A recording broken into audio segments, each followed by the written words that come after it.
Ok. Alors moi je me présente, c'est Yacine. Je suis développeur iOS chez Faber Novel Technologies et ça fait environ 2 ans moi aussi que je suis là. Du coup aujourd'hui je vais vous parler de Swift côté serveur. Alors pourquoi j'ai trouvé ce sujet assez pertinent? Parce que chez nous on l'utilise pas trop et on utilise principalement du Ruby et du coup je me suis dit qu'on pouvait vraiment considérer un peu Swift en l'utilisant côté serveur puisqu'on l'utilise en front. Voilà.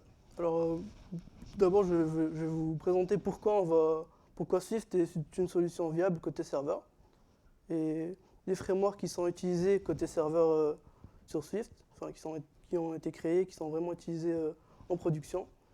Et du coup, je vais vous présenter un peu l'architecture des serveurs qui existent et puis un petit exemple en utilisant Vpor qui est un framework de serveur Swift. Alors pourquoi Swift? Swift, c'est un langage qui a été sorti par Apple, qui a été développé en open source, ça fait plusieurs années, qui est compilé, qui est statiquement typé. Euh, Typiquement, quand vous codez côté serveur, vous utilisez des langages comme Ruby ou JavaScript par exemple, et c'est des langages qui ne sont pas vraiment forcément typés, et vous vous retrouvez avec pas mal d'erreurs côté runtime quand vous lancez déjà votre application qui vous dit voilà, votre fonction n'existe pas, votre variable n'existe pas.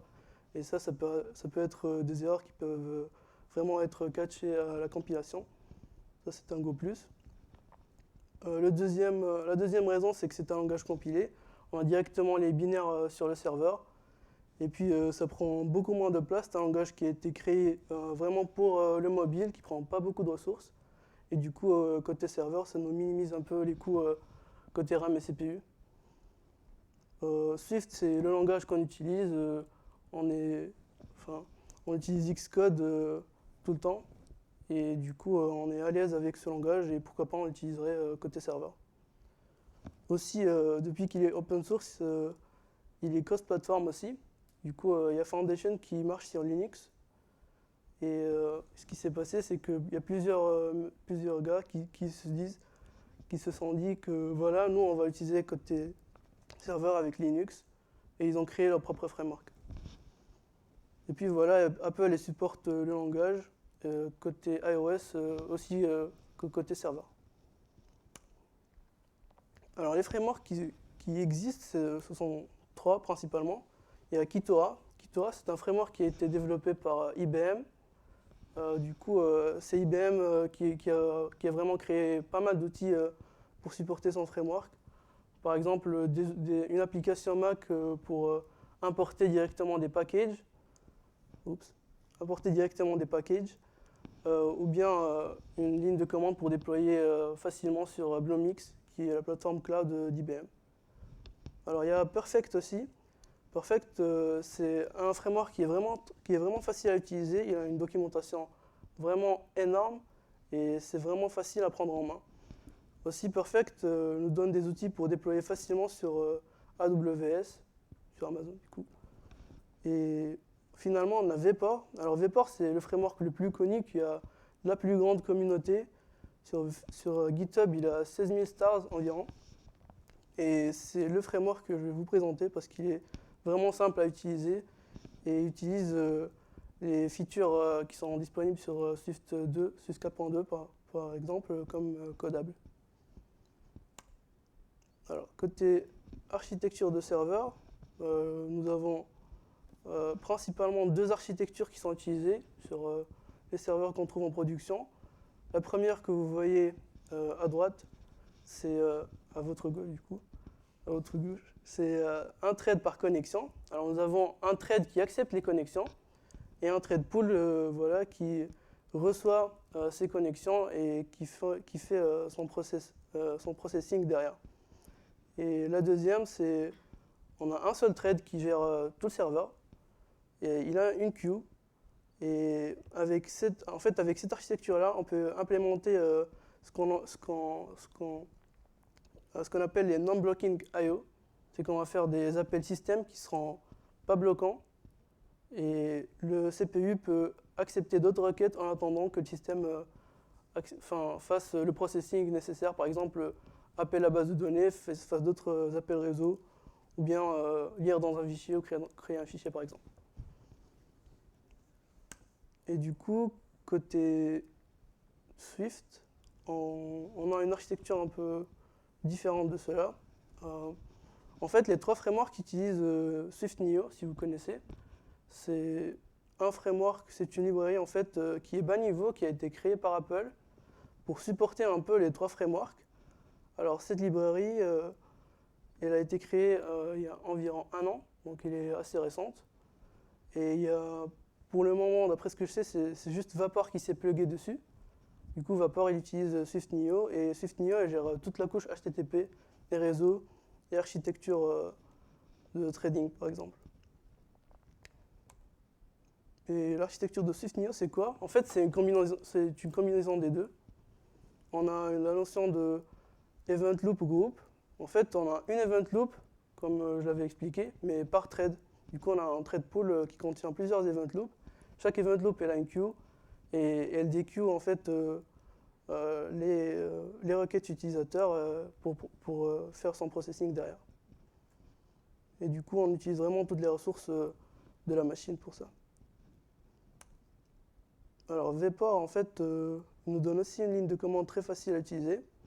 On l'installe avec Brew, on crée un projet avec Vapor New Project, on génère un projet Xcode avec Vapor Xcode, et si vous êtes sur Linux et que vous n'avez pas Xcode, on peut faire Vapor Build et Vapor Run pour run directement le projet. Mais là, je ne vous le conseille pas parce que vous n'avez pas vraiment un debugger et ça peut être chiant à coder votre application. Et enfin, quand vous avez fini, vous faites Vapor Cloud Deploy pour déployer directement dans le cloud.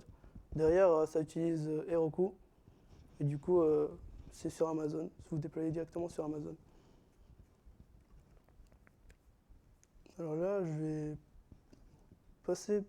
faire une démo vite fait.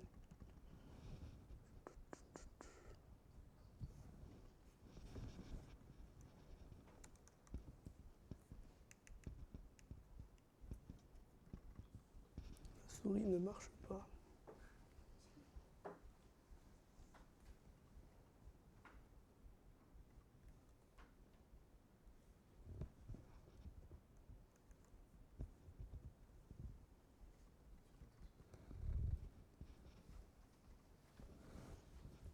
Ah, mais c'était ça. Voilà. Il passe en copie d'écran.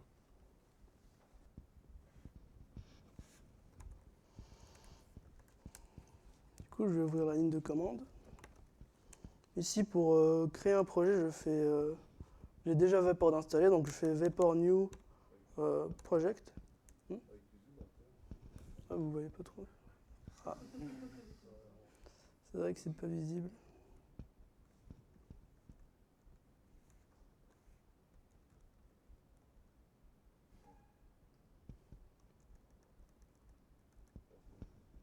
Okay. Donc Vapor Project, par exemple. Ça va me créer ma template de projet directement. Ici,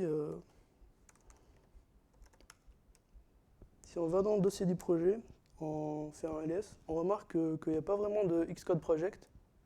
Par contre, on a un package.swift. En fait, c'est l'équivalent de CocoaPods, si vous connaissez sur iOS. Ça permet d'avoir toutes les dépendances. Et du coup, avec ça, on peut générer le projet Xcode. Nous, on peut faire Vapor Xcode. Là, normalement, il va nous générer notre projet Xcode, mais comme ça prend du temps, je vais annuler. Et je vais aller sur un autre projet que j'avais créé en amont. Pardon. Et je vais ouvrir Xcode Project.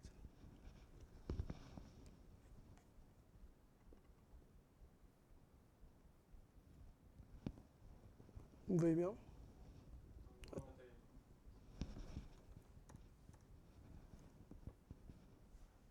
Ouais, je pense que là, c'est bon. Alors, on se retrouve avec pas mal de dossiers. Là, on regarde toutes les dépendances qu'on a fetchées. ce qu'on va regarder, c'est principalement ce fichier-là, ce fichier route. En fait, là, on a un routeur. Avec ce routeur, on peut déclarer nos routes, notre path, et du coup, tous les handlers qui vont gérer ce qui va se passer quand on va appeler telle route, par exemple. Et ici, on peut directement run le serveur. Là, on n'a pas de route, mais dans la console, quand on fait un run, normalement, il y a un message qui nous dit, voilà, c'est run sur localhost en 8080. Du coup, on va faire un petit test. On va ajouter une petite route hello world.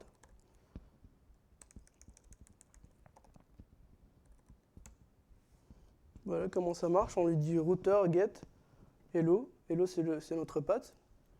On prend en complétion notre requête et on retourne directement juste notre string hello world. Pas besoin de gérer directement les paramètres HTTP. Par exemple, pour lui dire voilà, on a un statut OK, une 200. On lui retourne juste un string et lui il gère tout derrière. Alors, on va run le projet. Si on ouvre Chrome, qu'on va sur localhost 8080 sur la route hello, voilà, on a directement notre hello world qui est visible.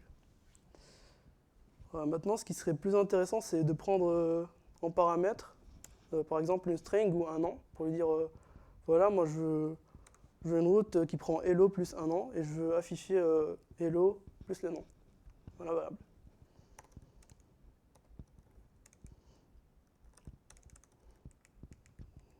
La route, c'est simple. En fait, ici, on ajoute un paramètre, string.parameters.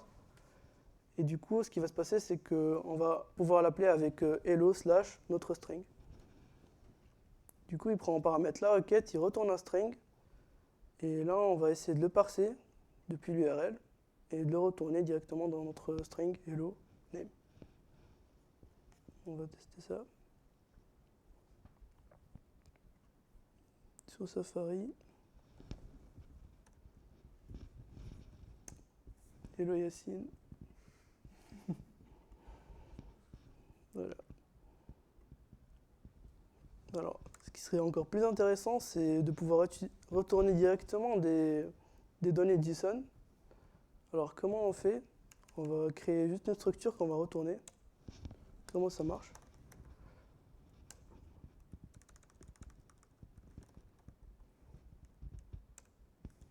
On a une petite structure utilisateur avec un identifiant et un nom. L'identifiant en entier et le nom en string. Et là, on va étendre le protocole content. En fait, le protocole content, c'est un protocole fourni par Vpor qui nous permet de sérialiser directement notre classe. Et ça, en fait, ça utilise Codable derrière pour tout ce qui est sérialisation. Pour lui dire qu'on veut retourner des utilisateurs, on va créer notre route. C'est vraiment ultra simple. On lui dit voilà, quand on accède à users, on crée 2 utilisateurs par exemple, et on les retourne. Dans le type de retour de notre complétion, on lui dit voilà, c'est un tableau d'utilisateurs. Vapor directement, et il sait comment il va sérialiser le truc en JSON, et il va nous le retourner.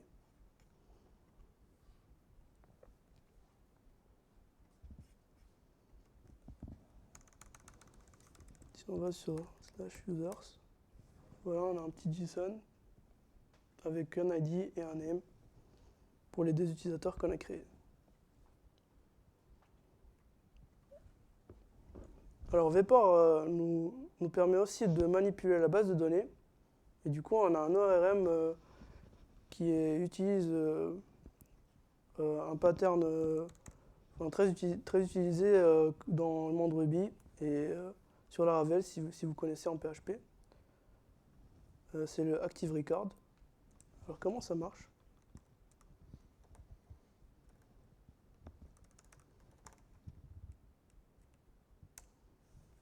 Il faut juste importer Fluent, qui est l'ORM de Vpor.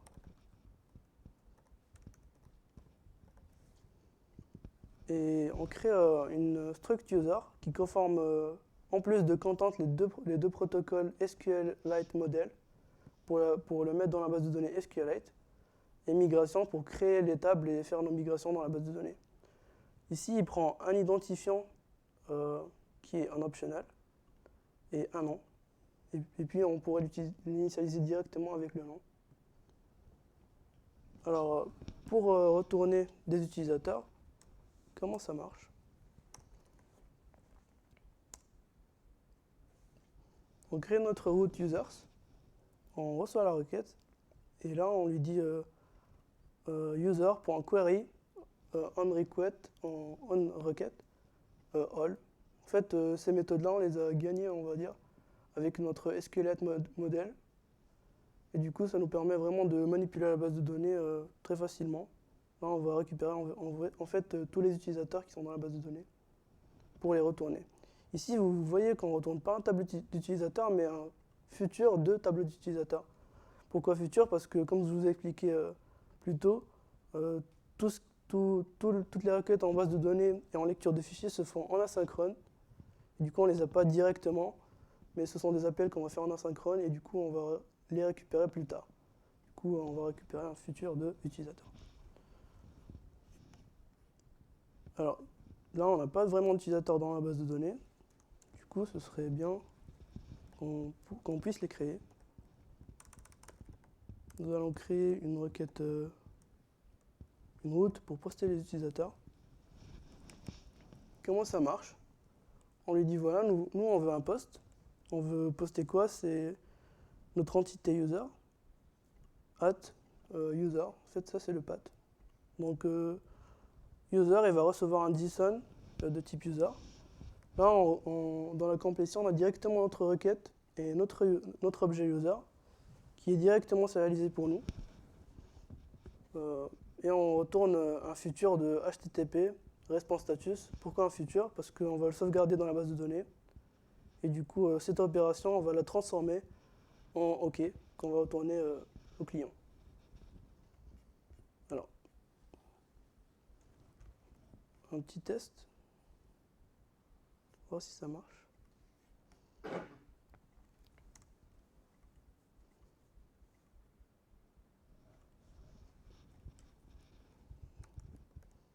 Là, on va envoyer un name.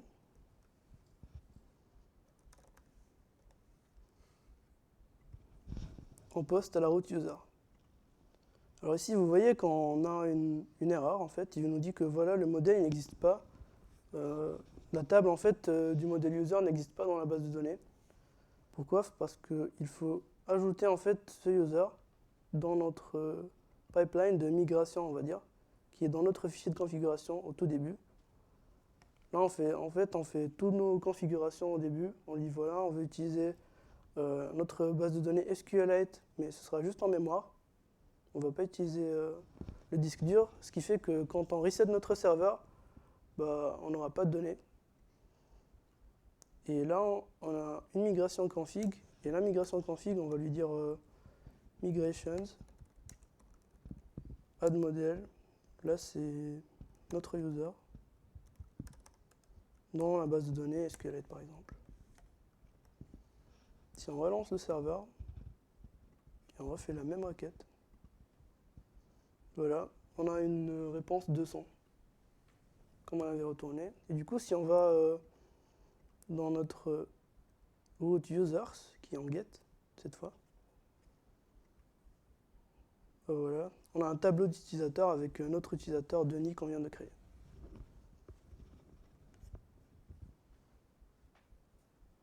Maintenant, si on voulait utiliser une base de données sur le disque directement, on lui dirait juste comme ça, .file, avec notre path. En fait, ça, c'est le fichier SQLite de la base de données. C'est aussi simple que ça. Et on pourrait relancer le serveur.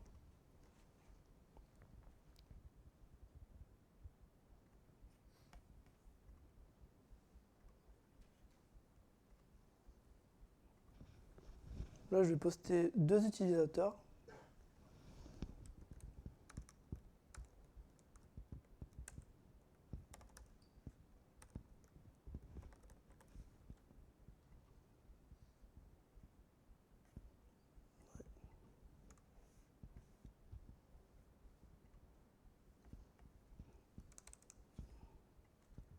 Toto et Toto 2.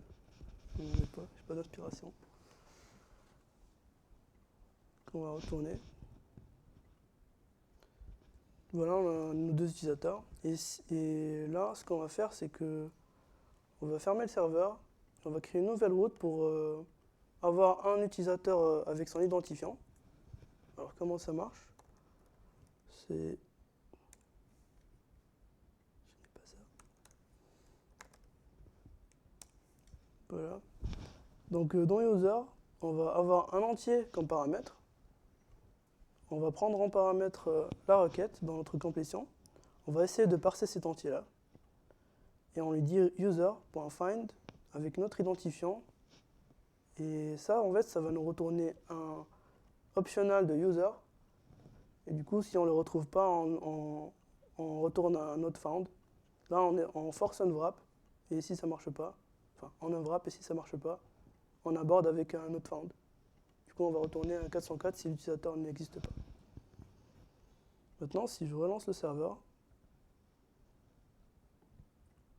et j'essaie de retrouver mon premier utilisateur, ben voilà, Toto. Et comme vous avez vu, ça a été persisté parce que j'ai relancé mon serveur. Voilà, c'est tout pour moi. Est-ce que vous avez des questions?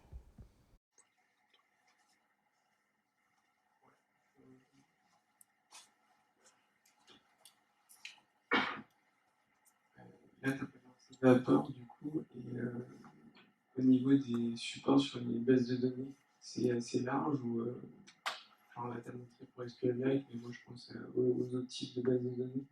Ouais, d'après ce que je sais, ça supporte MySQL, ça supporte PostgreSQL, et il y a un support qui n'est pas natif de MongoDB. Alors, on peut le NoSQL.